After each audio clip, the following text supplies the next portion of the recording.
আসসালামু আলাইকুম রহমতুল্লাহি ওবরকাতুহু। সম্মানিত দর্শক, আমাদের সেনাবাহিনী, বিশেষত সশস্ত্র বাহিনী অর্থাৎ বিমান বাহিনী, নৌবাহিনী এবং স্থলবাহিনী, সেনাবাহিনী, এই তিনটি বাহিনী নিয়ে দেশি এবং বিদেশি চক্রান্ত শুরু হয়েছে, নজিরবিহীন চক্রান্ত। এবং এই চক্রান্ত আজকে নয়, স্বাধীনতার সময় থেকে চক্রান্ত চলে আসছে। যখন পাকিস্তান জমানা ছিল, তখন যে পাকিস্তান সেনাবাহিনী, সে সেনাবাহিনীতে বাঙালির যে অংশগ্রহণ একেবারে সীমিত পরিসরে ছিল। আবার যখন স্বাধীন বাংলাদেশ হলো, স্বাধীন বাংলাদেশে বঙ্গবন্ধুর যে জমানা, সেই জমানাতে সেনাবাহিনীর মধ্যে একটা নিদারুণ অপপ্রচার শুরু হয়ে গেল যে ভারত চাচ্ছে না যে বাংলাদেশে একটা শক্তিশালী সেনাবাহিনী থাকুক। ২ নম্বরে যখন বঙ্গবন্ধু রক্ষী বাহিনী নামক একটি প্যারামিলিটারি বাহিনী গঠন করলেন, তখন কি হলো, এই যে সেনাবাহিনী, সেই সেনাবাহিনীর মধ্যে নানা রকম বিভ্রান্তি ছড়িয়ে পড়ল যে আসলে বঙ্গবন্ধু সেনাবাহিনীটাকে ডিসব্যান্ড করার চেষ্টা করছেন। এবং ওই সময়টিতে রক্ষী বাহিনীর অত্যাচার, কর্মকাণ্ড, পুলিশের অতিরিক্ত বাড়াবাড়ি বঙ্গবন্ধুর জমানাতে, এবং সেখানে পুলিশের অনেক কর্মকর্তা যারা বঙ্গবন্ধুর সঙ্গে খুব ভালো সম্পর্ক রক্ষা করতেন, তাদের যে দাপট, সেই দাপটের কারণে সেনাবাহিনীর যে উর্দি, সেই উর্দিতে বলতে গেলে আঘাত লেগেছিল। এবং প্রায় সকল সেনা সদস্যই মনে প্রাণে সরকারের কর্মকাণ্ডের উপর বীতশ্রদ্ধ ছিল। ৭৫-১৫ আগস্টের পর যখন একটা পরিবর্তিত পরিস্থিতি এলো, সেই পরিবর্তিত পরিস্থিতিতে একেবারে ১৯৭৫ সনের আগস্ট মাস থেকে নভেম্বর মাস পর্যন্ত, ৭ই নভেম্বর পর্যন্ত সেনাবাহিনীর অস্তিত্ব নিয়ে যে ঘটনা ঘটেছে, এটি মানে দক্ষিণ পূর্ব এশিয়াতে অন্য কোনো সেনাবাহিনীর ভাগ্যে এই ঘটনা ঘটেনি। পুরো সেনাবাহিনী বিভক্ত হয়ে গেছিল অনেকগুলো গ্রুপে।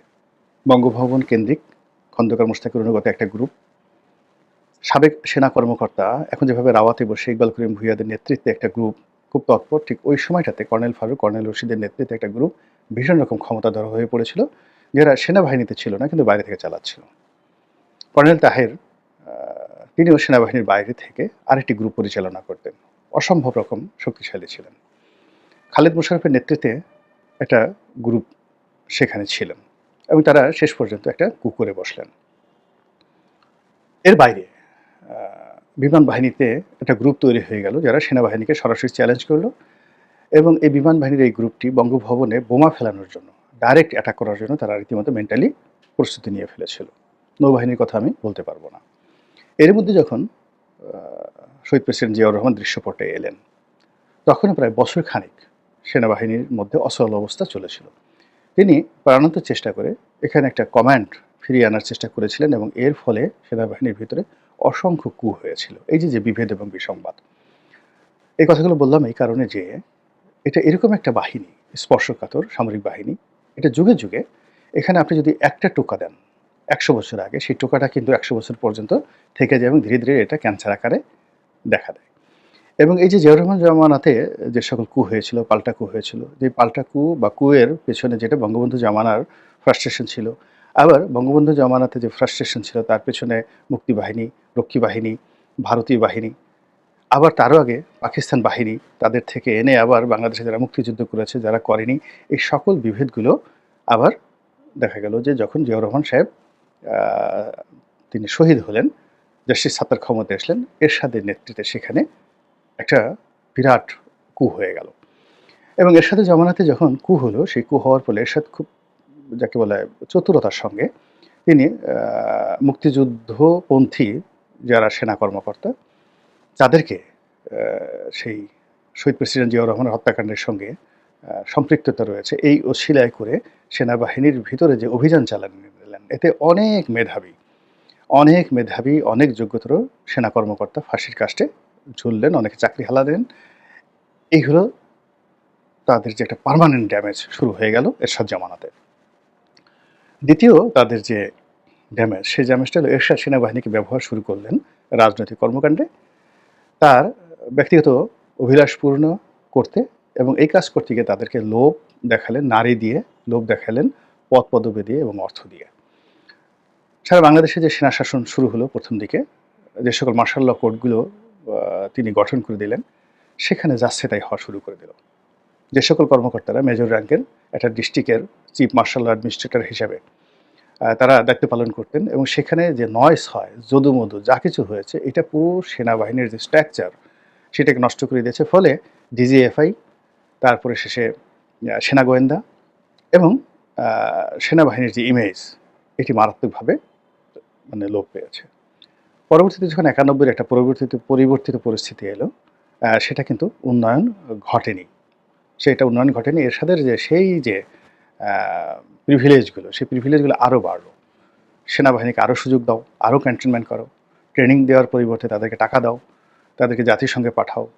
সব মিলিয়ে তাদের সুযোগ সুবিধা বৃদ্ধি করতে গিয়ে তাদের দক্ষতা এবং অভিজ্ঞতা আ কমিয়ে দেওয়া হলো এবং তাদেরকে ইফেক্টিভ একটা সেনাবাহিনী বা দক্ষ সেনাবাহিনীর পরিবর্তে একটা রাজনৈতিক আ দলের অনুগত সেনাবাহিনী করার যে চেষ্টা, এটা শেখ হাসিনার জমানাতে এসে বটবৃক্ষে পরিণত হয়ে গেল।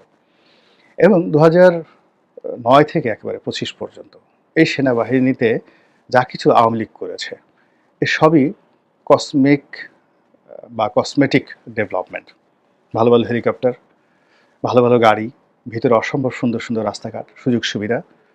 তারপর শেষে জলসিঁড়ি আবাসিক প্রকল্প, মিরপুর ডিওএইচএস, এরকম অসংখ্য সুযোগ সুবিধা তাদেরকে দেওয়া হলো এবং আ সেনা কর্মকর্তাদেরকে পুলিশের চাইতেও আরও যাকে বলা হয় আওয়ামী লীগের জন্য ইফেক্টিভ করার ক্ষেত্রে তারা এখানে দলীয় রিক্রুটমেন্ট বানানোর চেষ্টা করলো।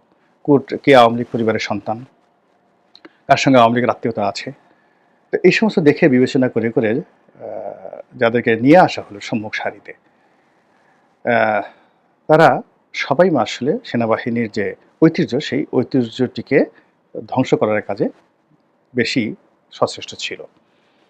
আরও একটা বিষয়, অর্থাৎ জাতিসংঘে যারা গিয়েছেন তারা এবং র্যাবে যারা এসেছেন তারা, এবং এর বাইরে সিভিল অ্যাডমিনিস্ট্রেশনে যাদেরকে বের করে আনা হয়েছে বিভিন্ন যাকে বলা হয় ভূতাপেক্ষা নিয়োগ বলেন কিংবা যাদেরকে প্রেষণে নিয়োগ, প্রেষণে মানে সেনা কর্মকর্তা কিন্তু ঢাকা মেডিকেল কলেজে নিয়োগ দেওয়া হয়েছে, সেনা কর্মকর্তা কিন্তু রাজুকের নিয়োগ দেওয়া হয়েছে। তো এরকম বাইরে সেনা কর্মকর্তাদেরকে যাদেরকে বের করে আনা হয়েছে তারা সেনাবাহিনীর ভিতরে গিয়ে সেনাবাহিনীর সর্বনাশ করেছেন। কেননা এখানে এসে তারা পেটকে স্ফীত করেছেন, পকেটকে ভারী করেছেন। ব্যতিক্রম যে নাই, অনেকই ব্যতিক্রম আছে, কিন্তু বেশিরভাগ ক্ষেত্রে এই অভিযোগগুলো প্রবল। তো সেই অবস্থায় সেনাবাহিনীর কাছ থেকে আমরা শুধু আশা করেছি, তাদেরকে বিভিন্ন সময় তোয়াজ করেছি, তদবির করেছি, আমাদের দেশপ্রেমিক সেনাবাহিনী বলেছি। এগুলো বলেছি ভয়ে, যে সেনাবাহিনীর হাতে লাঠি আছে, যদি ভালো মতো না বলি ধরে নিয়ে যাবে, ডিজিএফআই নিয়ে আচ্ছা মতো আয়নাঘরে ঢুকিয়ে দেবে। কিন্তু অন্তর থেকে আসলে সেনাবাহিনীর কাছে আমাদের ওরকম আশা আকাঙ্ক্ষা ছিল না। আমরা মনে করেছিলাম যে বেনজিরের সাথে আজিজ সাহেবের কোনো পার্থক্য নেই, পুলিশের সাথে সেনাবাহিনীর কোনো পার্থক্য নেই, সবই হাসিনা লীগ হয়ে গেছে, সবই হাসিনার লীগ হয়ে গেছে। কিন্তু যখন জেনারেল ওয়াকারুজ্জামান এই আগস্ট মাসে এসে দরবার ডাকলেন এবং শেখ হাসিনার বিরুদ্ধে অবস্থান দিলেন, মুহূর্তের মধ্যে সারা বাংলাদেশের যে জনমত, শ্রদ্ধা, ভালোবাসা, এটা এই ভদ্রলোকের উপর গিয়ে আপতিত হলো। তারপর সেনাবাহিনীর প্রতি মানুষের একটা আস্থা এবং বিশ্বাস চলে এলো এবং যখন সেনাবাহিনীর প্রত্যক্ষ সহযোগিতায় অন্তর্বর্তীকালীন সরকার গঠিত হলো, তখন ডক্টর মোহাম্মদ ইউনূস এখানে দায়িত্ব নিলেন এবং তিনিও অনেক দিন থেকে জনপ্রিয়। তিনি যখন নোবেল পুরস্কার পেলেন সেই সময় থেকে আজ অবধি তার যে মান, সম্মান, জনপ্রিয়তা দেশ থেকে দেশান্তরে ছড়িয়ে পড়েছে।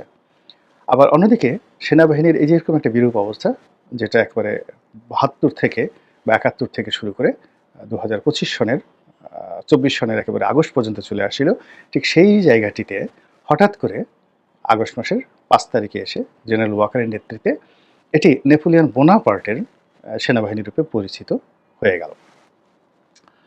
তো যেটা হয়, এক বনে দুই বাঘ থাকে না, দুই বাঘ থাকে না এবং সময়ের প্রয়োজনে একজন আরেকজনকে সহযোগিতা করে, কিন্তু পরবর্তীতে তারা আবার শত্রু হয়ে যায়। তো এখন সমান্তরালভাবে জেনারেল ওয়াকার এবং তার অনুগত যারা সেনাবাহিনী রয়েছেন তারা সরকারকে সহযোগিতা করে যাচ্ছিল, আর সরকারও তার প্রয়োজনীয় লোকজন সহযোগিতা নিয়ে তারা তাদের অভীষ্ট লক্ষ্যে এগিয়ে যাচ্ছিল। কিন্তু একে অপরের প্রতি যে কোনো কারণেই তারা সন্দিহান ছিল, একে অপরের প্রতি ঈর্ষান্বিত ছিল।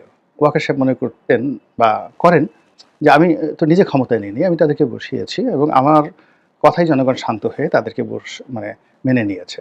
তো কাজেই এখানে আমার একটা অংশগ্রহণ থাকবে, অ্যাটলিস্ট আমার তো একটা অ্যাক্রিডিয়েশন এবং আমার সম্মান, আমার মর্যাদা থাকবে। এক ২ নম্বর হলো যে যিনি ক্ষমতায় বসেছেন তিনি তার ক্ষমতাকে নিরঙ্কুশ চাইবেন। যে আমি ডক্টর ইউনূস সারা দুনিয়া আমাকে তোয়াজ করে তদবির করে। আমার সম্মান মর্যাদা সেনাবাহিনীর কাছে শেখ হাসিনার জামানাতে সেনাবাহিনী শেখ হাসিনাকে যতটা তোয়াজ এবং তদবির করতো তার চেয়ে অনেক, অনেক বেশি তোয়াজ এবং তদবির আমি পেতে পারি। কিন্তু এই যে দুজনের যে মনস্তাত্ত্বিক, এই মনস্তাত্ত্বিক ঘটনায় ধীরে, ধীরে দেখা গেল মানে জুন, জুলাই, আগস্ট, আগস্ট মাসটা হলো সেপ্টেম্বর, অক্টোবর। অক্টোবর মাসে এসেই এটা ভেঙে পড়ল। এবং আপনার মনে আছে যে সেনাবাহিনী প্রধান যখন প্রথম বললেন যে 18 মাসের মধ্যে একটা নির্বাচন হতে পারে, তখন এটা নিয়ে সরকার একেবারে তেলেবেগুনে জ্বলে উঠল। তেলেবেগুনে জ্বলে উঠল। বললেন যে এটা তিনি বলতে পারেন না। এটা তার ব্যক্তিগত বিষয়। এটা কেন বলবেন? এবং প্রথম ধর্ম উপদেষ্টা যিনি একেবারে শান্তশিষ্ট মানুষ, তিনি একেবারে সরাসরি সেনাবাহিনী প্রধানের বিরুদ্ধে বক্তব্য দিলেন সেই 2024 সনে। ওই যে শুরু হলো। শুরু হতে, হতে এখন এমন একটা পর্যায়ে চলে এসেছে, আমরা প্রকাশ্যে অনেক, অনেক কথা বলছি। কিন্তু আমরা নিজেরা যে কথাগুলো বলছি সেই কথাগুলো আমরা প্রকাশ করতে পারছি না। আমাদের সবার মনের মধ্যে একটা হিসাব আছে এবং সেই হিসাবে আমরা আল্টিমেটলি কিছু একটা চাচ্ছি। তারপরে আমরা কিছু একটা ভয় করছি। আমরা কিছুর আশঙ্কা করছি। আমরা কাউকে উপরে স্থান দিচ্ছি, কাউকে নিচে স্থান দিচ্ছি। আমরা মনে করছি যে এই লোক যদি একটা চড় মারে ও টিকবে না। আমরা মনে করছি এই লোক যদি একটা ধাক্কা মারে ও টিকবে না। কিন্তু কে টিকবে না, কে করবে না এই কথাগুলো কিন্তু আমরা বলতে পারছি না। আমরা স্পষ্টত ভাবি ক্যান্টনমেন্ট, উত্তরপাড়া সেনাবাহিনী এবং যমুনাতে যারা বসবাস করছেন এবং যমুনাতে যারা কাজ করছেন তাদের মধ্যে যে মনস্তাত্ত্বিক যে যুদ্ধটা শুরু হয়ে গেছে ইতিমধ্যে, এই মনস্তাত্ত্বিক যুদ্ধ যে শেষ পর্যন্ত মনস্তাত্ত্বিক যুদ্ধ থাকবে না, এটা নিয়ে আমরা দেশে শতকরা 99.99% লোক আমরা আতঙ্কিত। এই মুহূর্তে বাংলাদেশে 0.001% লোকও নেই যারা মনে করছেন যে একটা শান্তিপূর্ণ নিষ্পত্তি হবে, সবকিছু স্বাভাবিকভাবে চলবে রাজনৈতিক সরকারের মতো করে। তারপর ডিসেম্বরে বা জুন মাসে একেবারে সুন্দর মতো পোলাও কুরমা খেয়ে একটা নির্বাচন হয়ে যাবে। আর নির্বাচনের পরে জনগণ খুশি মনে যাকে ভোট দেবে এবং সেই ক্ষমতায় চলে আসবে।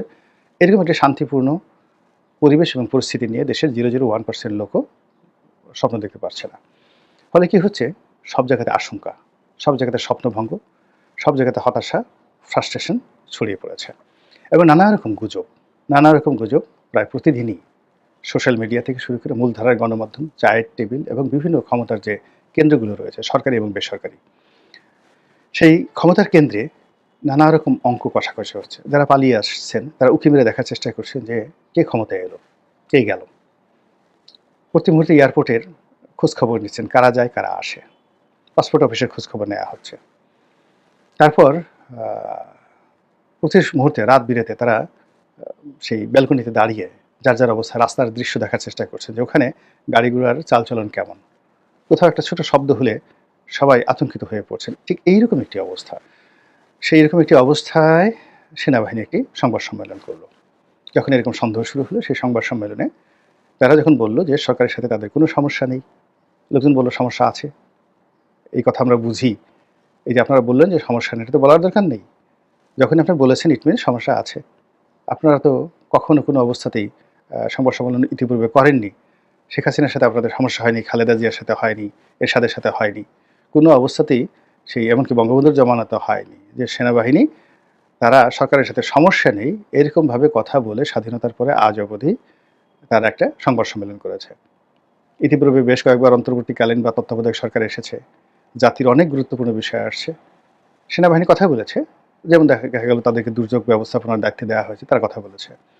কিন্তু এরকম সরকারের সাথে তাদের কোনো দূরত্ব নেই এই বিষয়ে কখনো সেনাবাহিনী তারা নিজেরা আত্মতুষ্টি লাভ করার জন্য, জনগণকে বোঝানোর জন্য নিজেরা এগিয়ে এসে সংবাদ সম্মেলন করেনি। যখন আপনারা এই কাজটা করছেন it means there is a problem. এবং সেনা সদস্য যারা রয়েছেন তাদের প্রতি ডিউ রেসপেক্ট নিয়ে বলি যে এটা এমন একটা বাহিনী, এমন একটা সংস্থা যেখানে একবার সমস্যা শুরু হলে ওই সমস্যাটা নিষ্পত্তি হতে হয় সামরিক কায়দায়, ইন এ মিলিটারি ওয়ে। তো সেই মিলিটারি ওয়ের অনেকগুলো বিধান রয়েছে। Within the cantonment, between the cantonment and civilian, between the government and military, এবং between the court and between the road, রাস্তায় এবং সামরিক আদালতে। এই জিনিসগুলো নিষ্পত্তি হতে হয়। এবং এখানে হায়ার অ্যান্ড ফায়ার, ধরো মারো কাটো, মানে প্রতিপক্ষকে নির্মূল করতে হবে, নির্মূল করে তারপরে শেষে সেখানে সমাধান। কিন্তু এর বাইরে সাধারণত মিলিটারি লাইনে কখনোই সমস্যার সমাধান হয় না, কখনো হয় না। তো যখন সেনাবাহিনী বলছে আমাদের কোনো সমস্যা নেই, তখন আর মানুষের ভয় লেগে যাচ্ছে। এবং যারা মানে সেনাবাহিনীতে যে সমস্ত ধরেন একজন ব্রিগেডিয়ার হলেন, এখন একজন ব্রিগেডিয়ারের বয়স তো খুব বেশি না, তার অভিজ্ঞতা খুব অল্প, অভিজ্ঞতাও অল্প। এখন যারা এই সিভিল সোসাইটিতে আছেন, ধরেন ঢাকা বিশ্ববিদ্যালয়ে যারা মিলিটারি ল পড়ান বা নিরাপত্তা বিষয়ক পড়াশোনা করেন, বা সেনাবাহিনী থেকে যারা অবসর গ্রহণ করেছেন, সেনাপ্রধান, ব্রিগেডিয়ার জেনারেল, মেজর জেনারেল, তারা দেখা গেল অবসর গ্রহণ করার পর গত ২০ বছর ধরে তারা দেশ বিদেশে ঘুরে এত বইপত্র পড়েছেন, এত অভিজ্ঞতা সঞ্চয় করেছেন, যেটা সেনাবাহিনীর ভিতরে থেকে তারা যদি 10% অভিজ্ঞতা অর্জন করে থাকেন about the military rules, regulation and military mind, military establishment, ভিতরে বসে যদি তারা দেখা গেল যে একেবারে সেনাবাহিনীর সবচেয়ে একজন মেধাবী কর্মকর্তা ধরেন আপ টু সেনাপ্রধান হলো, কিন্তু পরবর্তীতে দেখা গেল যে সে রিটায়ার্ড করার পরে জাতিসংঘ পরামর্শক হিসেবে কাজ করলো, বিভিন্ন বিশ্ববিদ্যালয়ে অধ্যাপক হিসেবে কাজ করলো, তার হাতে যে সময় আছে সেই সময়টাতে সে বিশ্বের যে ডিসিসিভ ব্যাটেলগুলো সে পড়লো, মিলিটারি হিস্ট্রি পড়লো, পড়ে সে টোটাল যে বিষয়গুলো এত চমৎকারভাবে সে বুঝতে পারলো যেটা ক্যান্টনমেন্টের মধ্যে বসে সে কখনো বুঝতে পারেনি। ফলে এখন ক্যান্টনমেন্টের মধ্যে যারা আছেন তারা দেশ চাইতে ক্যান্টনমেন্টের বাইরে যারা সাবেক সেনা কর্মকর্তা আছেন এবং একই সঙ্গে সিভিলিয়ানদের মধ্যে যারা সামরিক ম্যাটার নিয়ে লেখাপড়া করেন, তারা এই সেনাবাহিনীর প্রতিটা লেফট রাইট, প্রতিটা অঙ্গভঙ্গি, প্রতিটা কথা, তাদের বডি ল্যাঙ্গুয়েজ, তাদের চলাফেরা, তাদের কণ্ঠস্বর, তাদের চাহনি, সব কিছুর মধ্যেই যে মেসেজ আছে সেই মেসেজটা যেভাবে বাইরের লোক রিড করতে পারে, এভাবে জেনারেল ওয়াকারের যারা অধীনস্থ লোকজন আছেন তিনি সহ তারা সেভাবে রিড করতে পারে না। ফলে আমরা বাইরে যারা আছি তারা এই যে সেনাবাহিনীর যে তৎপরতা, তারা বলছে কোনো সমস্যা নেই, আমরা সমস্যা দেখতে পাচ্ছি। তারা বলছেন যে আমরা এই বাংলাদেশ বিরোধী, মানে খুব ফরমাল কতগুলো কথা, বাংলাদেশের স্বার্থবিরোধী কোনো কাজ তারা করতে দেবেন না। আরে স্বার্থবিরোধী কাজগুলো ঠেকানোর জন্যই তো তাদেরকে রাখা হয়েছিল, বলার কি দরকার আছে? তাহলে কি কেউ স্বার্থবিরোধী কাজকর্ম করছেন? মানে এমনি নাচুনি বুড়ি, তার উপর যদি আবার ঢোলের বাড়ি দেওয়া হয়। তো সব মিলিয়ে এই যে সেনাবাহিনীর যে সংবাদ সম্মেলন, তা সাম্প্রতিককালে জেনারেল ওয়াকারুজ্জামান এবং জনাব ডক্টর মোহাম্মদ ইউনূসের সঙ্গে যে বিরোধের কথা আমরা শুনতে পাচ্ছি, এবং এই দুজনকে কেন্দ্র করে যে সকল গুজব, যে সকল সত্য মিথ্যা ছড়িয়ে যাচ্ছে, এবং যেভাবে যমুনা এবং উত্তরপাড়ার মধ্যে দূরত্ব তৈরি হয়েছে, যেভাবে রাজনৈতিক দলগুলোর সঙ্গে সেনাবাহিনীর সম্পর্ক, এবং একই সঙ্গে সেনাবাহিনীর সঙ্গে বিভিন্ন মহলের যে আন্তঃযোগাযোগ এই মুহূর্তে ঘটছে, তার মধ্যে জনগণ নতুন কিছু খোঁজার চেষ্টা করছে। আর সেই নতুন বিষয়গুলো আমাদের জন্য কল্যাণকর হবে না অমঙ্গলজনক হবে, এটা সময়ই বলে দেবে। মহান আল্লাহ আমাদের সবাইকে হেদায়েত দান করুন এবং হেফাজত করুন। আসসালামু আলাইকুম ওয়া রাহমাতুল্লাহি ওয়া বারাকাতুহু।